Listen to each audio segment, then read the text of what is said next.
So the year is 2041, 2 years after the end of World War III. If you guys missed my last video that I made a couple days ago, well, hi. You should go watch that video. I announced a lot of important channel updates and teased a couple of cool videos coming up, so make sure you are subscribed so you see that. In the last episode, we saw our first two independent countries on the planet. We have the Martian Republic, or the Republic of Mars, which is basically just like a Western puppet state. It was a Chinese colony that obviously was taken over by the USA, the EU, and Japan. Also kind of India, they got some land. But it's largely like influenced by the United States. A lot of people there, obviously being Chinese nationals, do not like that. They want their own country free of any other foreign influence or anything like that, living under Chinese dictatorship and that for that long. They want their own freedom. This colony has cut all of their ties to China. They have no links back to Earth. They are only supported by the Earth countries, or the Western countries from Earth that are still on Mars. Moving up here, this is the former Scottish colony that broke away from the United Kingdom up here. They did not want to go back to the UK because, need I remind you, they broke away from them with Scotland. But then after World War III, Scotland kind of just abandoned them because they weren't able to care for them, and now they're their own country. I still have no name for them, so if you want to name them, put them in the comments. I don't know what this region of Mars is called. I should probably know that, though. Anyway, then you'll notice this big brown blob here, and this is the North Koreans rebelling against the United States. While they are more than happy to be free from North Korea, wonder why, they have been brainwashed, obviously, by North Korea to not like the United States. Obviously, the United States has freed them from North Korea. They still don't trust the US. They have been fed fake news their whole lives, and they simply just don't trust them just because they don't know them, right? And they would rather be their own country than be part of the US. And so they're going to rebel. Again, they will receive no help from Earth. Now, in the last peace treaty video, I didn't really talk a lot about the state of different countries after the war. I will talk about that in this video. But also at the end of the peace treaty video, I kind of teased what the next era might be. Can you guess? I don't know. This is only half of it, so yeah. Anyway, we will now be looking at the moon as opposed to just Mars. I'm thinking about changing the name of this series to just what if space was colonized, because I've seen lots of comments about people saying, oh, branch out to Venus, to asteroids, to Europa. Europa's coming, that's soon. Oh wait, probably shouldn't have said that. But Venus, I've seen concept art for sky cities floating in the clouds of Venus, kind of like Cloud City from Star Wars, but I don't know how realistic that is, especially in the next 20 years, as that's where we are with this series. But I also had a lot of people asking, where's the moon? Because wouldn't we be using the moon as a staging ground to launch stuff to Mars and to anything else? And the answer to that is yes. But if you look at the moon, there's only 2 colonies, and they're very small. There's one down here, which is controlled by the United States. It's at the South Pole, where there's lots of ice, because a lot of the craters there actually don't receive any sunlight in the bottom of them. And so ice can actually form there. And so there's actually lots of water there, and it's probably the best spot for forming a colony. And so that's why the United States is there. Then you'll notice this other one over here, which is the European Union. It's on the backside of the moon, which makes it easier to launch stuff from Earth to Mars, because obviously the moon faces that way up to Mars. But you'll notice on the capital base for this colony, it's really the only settlement because they're so small. You'll notice that the European Union's is more of a space center. You'll see all these other pixels inside of them, which are the colors from Canada, the UK, France, and the EU, because, I mean, it's really the EU's, but kind of just overall, it's kind of just like the space center for going there. The US can use it too, because it's like all allies and that. China had one before World War III. I just wasn't ever showing it. But that is abandoned, so I took it off the map. Or, well, I didn't have a map back then, so I just, didn't draw it when I made this one. But more countries will now be setting up their moon bases as they just discovered there's some resources here that they're all going to be fighting over because people love to fight over resources. We will also be entering a new phase of this series, obviously, the post-war era. There will be rapid decolonization as the same time some weaker countries, and at the same time some weaker countries that didn't colonize before will begin to colonize now. So we take a look back on the colonizing Earth map, or just the Earth map in general. There's a whole bunch of countries that have dots on them. That's interesting, isn't it? I already told you guys what that was a couple episodes ago. Obviously, those countries are the ones working on a space program in order to get to Mars. All that fun stuff. But you'll notice I also colored some in blue. Those are the ones that are currently capable of getting there. And now we can actually change Saudi Arabia and Egypt's circles to being this blue color. And we actually see Algeria's circle also become blue, as they also now have a good space program. Also, apparently Nigeria's is blue. I don't remember doing that, but that is, so yeah. But the East African Federation still is not blue. And now we actually see the formation of a new colonial group, kind of similar to how Japan has this colonial group on this side. Kind of similar to how Japan has this East Asian colonial group here, between them, South Korea, Taiwan, Philippines, and now Vietnam after World War III. A new one will be beginning in the Middle East, not with any one country as kind of the head, but with two, those being Saudi Arabia and Egypt. Now some other countries will also be joining, such as the UAE, which wasn't trying to form a colony on Mars, but they have apparently been to Mars. They sent a orbiter or a rover, I think. I learned that when I was originally researching stuff for the series, and some of you have been asking for the UAE to be colonizing, so there you go. But we also add Oman and Kuwait. And Jordan too, actually. So this will be a military and space cooperative group, alliance thingy, I don't know. Something like that. We could see this turn into kind of more of an Arab League space program. Like if Algeria joins this, then it probably will become that. The Arab League is a very large alliance throughout basically this whole area. So it could become something like that. Kind of how they have their colonies set up, with these few countries colonizing, the rest of them just don't. That's kind of how this might end up. But for now, it's just a Middle Eastern space cooperative military alliance. That's a mouthful. Now, you might be wondering where they are going to set up their colony. Well, they're going to go right over here. Set it all up down this way, and they'll claim a pretty large region. Not too much, because they don't want to make anybody mad. They're going to kind of be off on their own, not near any major trading routes. But that's fine, because they really just want to kind of not isolate, but just focus on themselves, I should say. Their main base will be there. They will only have a couple other settlements. Those being there, there, and there. They will also set up a couple of military bases, being mostly just kind of around their cities. And then research bases, I'll go and fill those in too. They want to reach the rest of the world in technology and just scientific prestige, so they will do a lot of research bases. So that's their colony. Now we're going to go back to the United States. And now going back over here, obviously they had their original capital city nuked by North Korea, which I didn't have anybody commenting about this, which I was kind of surprised. But why wouldn't the US nuke them back?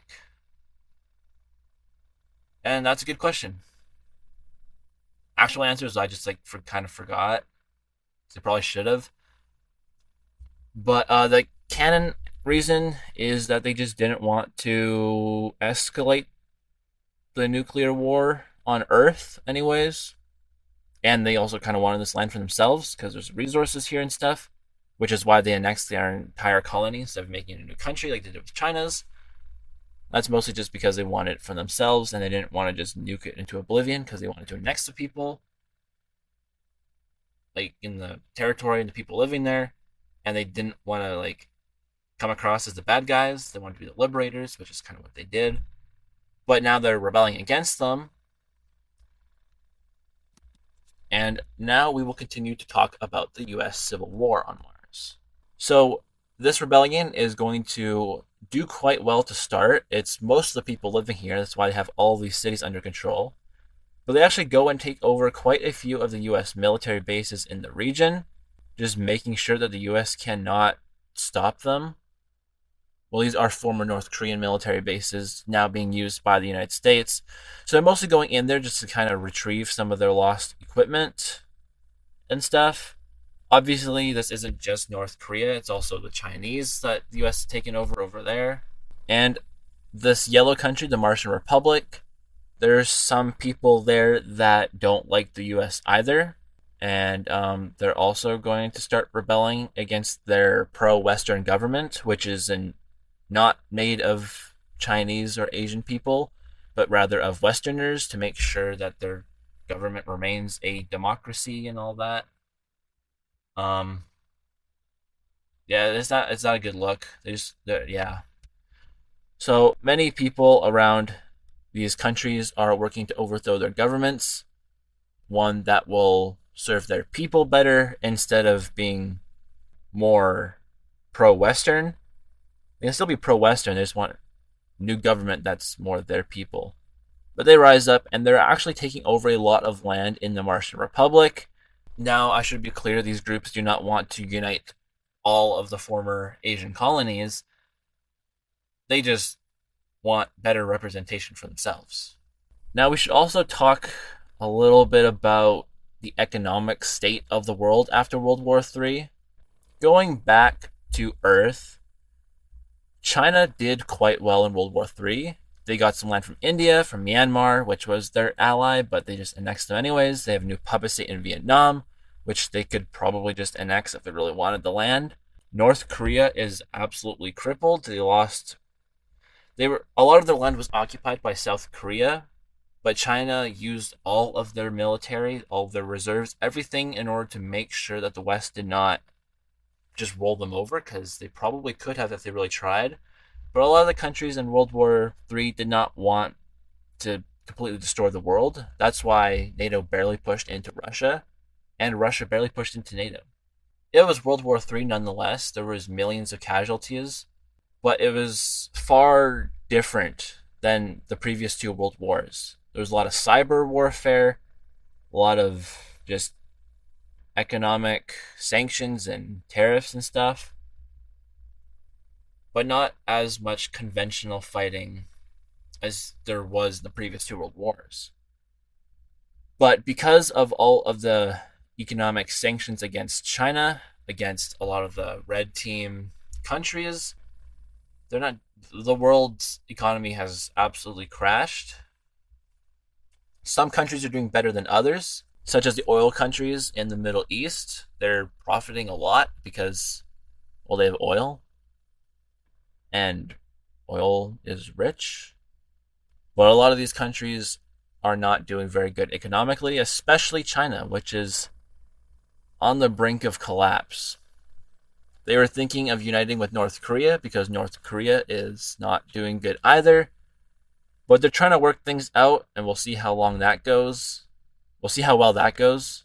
If you didn't watch the peace treaty video, you're probably wondering why Pakistan has all these lines through it. That's because their colony is currently being occupied by India. Yeah. They were supposed to give it back to them because they did surrender. They weren't fully capitulated, so they're supposed to be allowed to still have a small colony. Because Pakistan is still seen as a U.S. ally. The U.S. didn't actually declare war on Pakistan in World War III. They supported India, but they didn't declare war on Pakistan because they have military bases in Pakistan and they want to be able to keep those, mostly because they're close to Iran.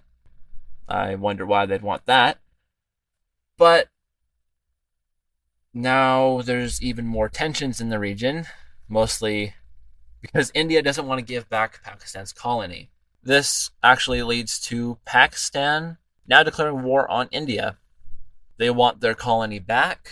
They want to get revenge on India. They kind of beat them in World War III, mostly just because of China. But Pakistan wants China to join this war, and China will because they don't like India. They will also call in their Vietnamese puppet state. But behind the scenes, India was also working on something else.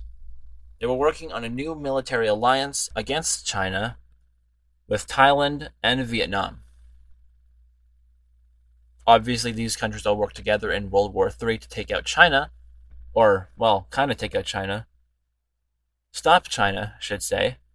And so they will now join up with India once again in order to do the same. I should also note that Malaysia and Brunei and the Philippines are also all in this, mostly just to spite China in the South China Sea with their ridiculous claims over everything.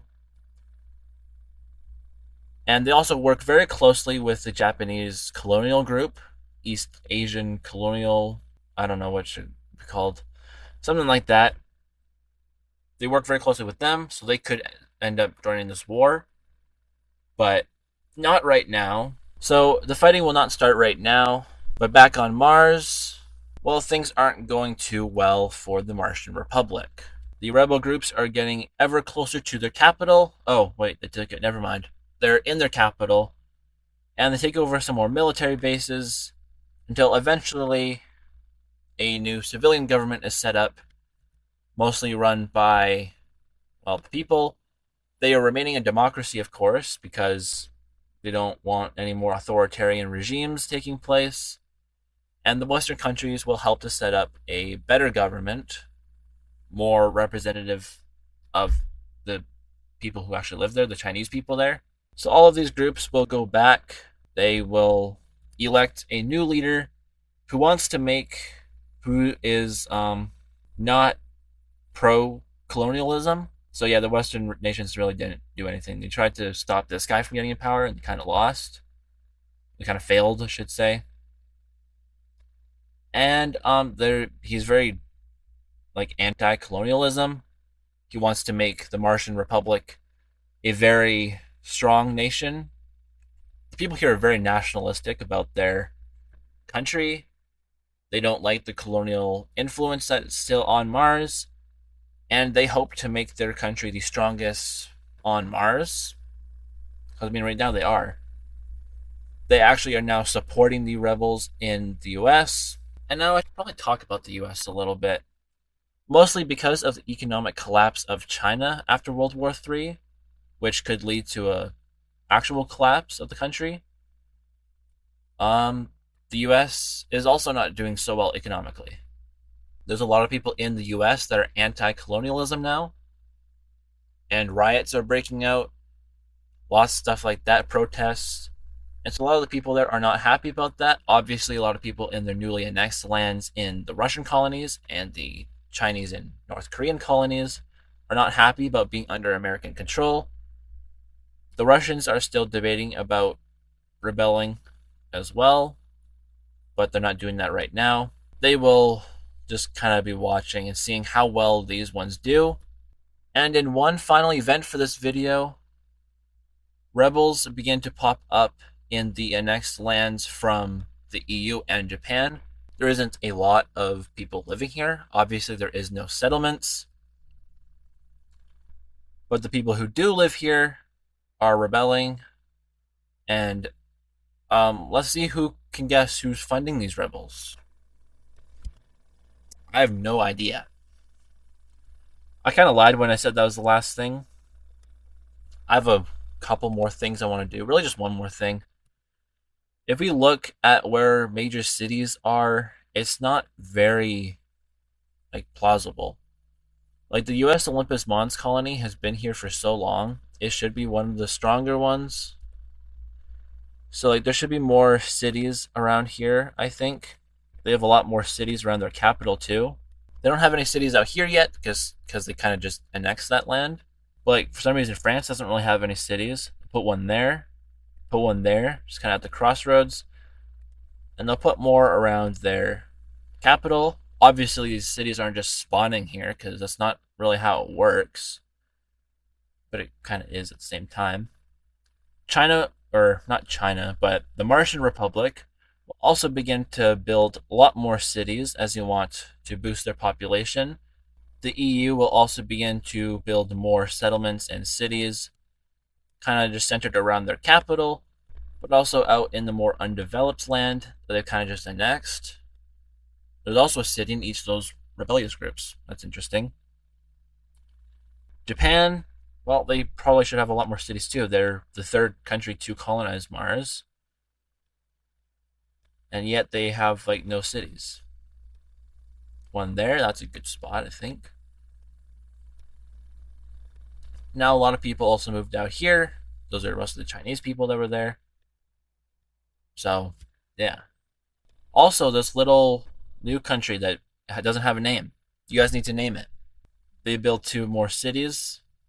The UK also built some more cities, kind of also around their capital, mostly because that's probably where the most people live. It's spaceport, so people are just coming in that way.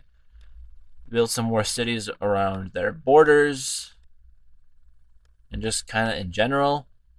India also puts one right up here, kind of in between France and Britain, where they both wanted to meet up, but they can't do that now, obviously.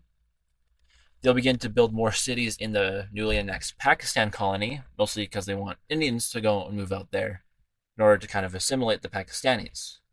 They will also build some more cities in their occupied colony. Pakistan is obviously mad about that, and obviously that's kind of what starts this war, which we will have to take a look at in the next episode, because now I'm out of time. So yeah, that's going to do it for today's video. If you enjoyed, make sure you give it a like and subscribe to the channel if you're new. All that support is greatly appreciated. As we're trying to get to 5,000 subscribers by the end of the summer.